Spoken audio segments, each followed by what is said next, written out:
In this video I will show you how to get recovery code on Facebook. Facebook recovery code is needed in situations where you cannot access your usual 2FA method like authentication app, SMS and security key.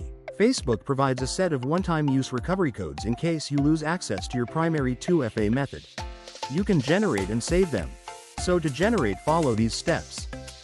Go and open Facebook app on your computer. Then click on Profile at bottom right corner. Next click on Security and Privacy option.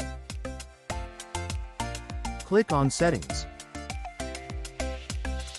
Click on Account Center section. Click on Password and Security. There click on Two-Factor Authentication. Select your Facebook account. Click on Additional Methods.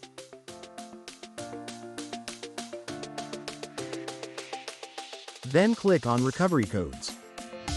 It will provide a list of recovery codes. If you want a new code, then click on Get New Codes. You can save this code somewhere else so that you can use them if your other primary 2FA is not working. In this way we can generate recovery codes on Facebook. Hope you like this. Please like, share and subscribe for similar videos. Also click on bell icon so that you will not miss any update.